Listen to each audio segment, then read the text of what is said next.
ہر کوئی دنیا سے جاتے ہوئے اولاد یاد کرتا ہے۔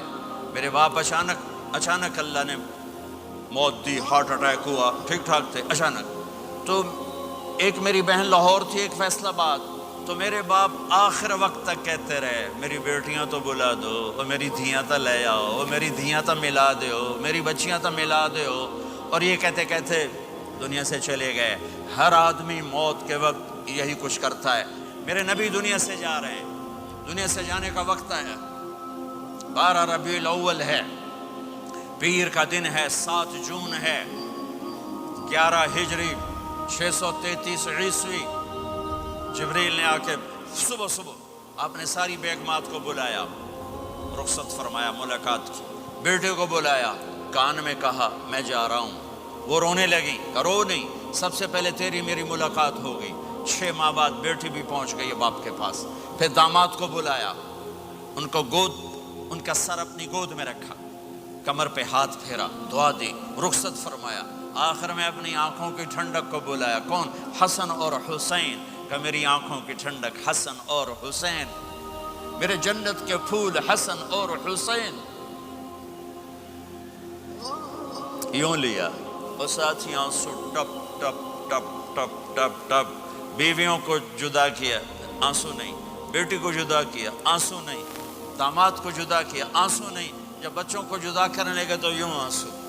ایک کو زہر میں تڑپتے دیکھا، ایک کا کٹا سر نیزے پہ چڑھتے دیکھا، تو آنسو رک نہیں سکے، دعا نہیں کی، ہاتھ نہیں اٹھائے، اللہ کی تقدیر کے سپرد کر دیا، اولاد کو ذبح ہونے کے لیے تیار کر لیا کہ کل میری امت اولاد کے پیچھے جھوٹ نہ بولے، رشوت نہ لے، حرام کاروبار نہ چلائے، دھوکہ نہ دے، فراڈ نہ کرے، بچوں کو کہاں سے کھلائیں، بچوں کو کہاں سے پلائیں، کہ یہ میرا حسین کا سر کٹ کے نیزے پر چڑھا ہوا ہے۔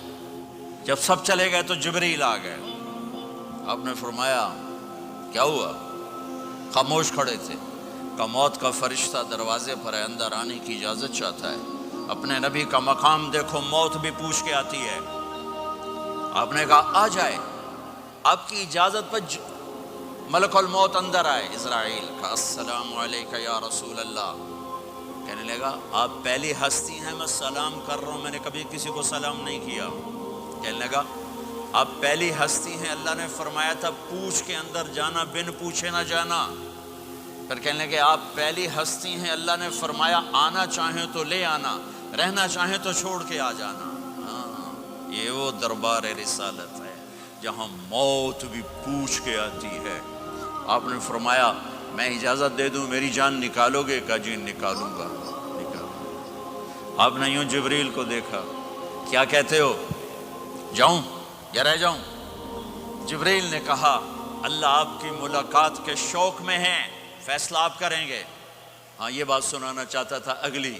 آپ نے کہا اچھا جاؤ، پہلے اللہ سے پوچھ کے آؤ میرے بعد میری امت کے ساتھ کیا کرے، میرے بچوں کے ساتھ۔ یہ ساری مائیں، میرے بچے میرے بچے میرے بچے میرے بچے۔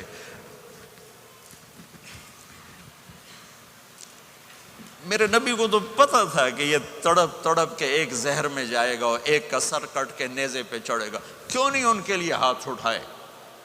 ہمارے لیے کیوں روئے کہ جاؤ اللہ سے پوچھ کے آؤ میرے بعد میری امت کے ساتھ کیا کرے گا، میں پھر جواب دوں گا۔ جبریل واپس گئے، موت کا فرشتہ کھڑا ہوا ہے، جواب آیا یا رسول اللہ آپ کا رب کہہ رہے ہیں آپ کی امت کو تنہا نہیں چھوڑوں گا، مجھے میرے رب کی قسم جو سن رہا ہے جس نے ہمیں یہاں جمع کیا ہے، سنو میری بات غور سے، اگر میرے نبی یہ سوال نہ اٹھاتے تو آج میں اور آپ بھی بندر خنزیر میں بدل چکے ہوتے۔ میری اور رب کی کوئی رشتہ داری نہیں ہے۔ اس امت نے وہ سب کچھ کر دیا جو پہلی امتوں نے کیا، لیکن کون ہے جس نے عذابوں کو روکا ہوا؟ وہ میرے نبی کے آنسو، میرے نبی کی آہیں، میرے نبی کی دعائیں، میرے نبی کی فریادیں، میرے نبی کی تڑپ، میرے نبی کا رونا، میرے نبی کا پیٹ پہ پتھر باندھنا، اس نے روک دیا۔ کوئی نبی جاتے ہوئے امت کے لیے نہیں رویا، واحد نبی ہیں جو جاتے ہوئے امت کے لیے روئے، میری امت میری امت میری امت۔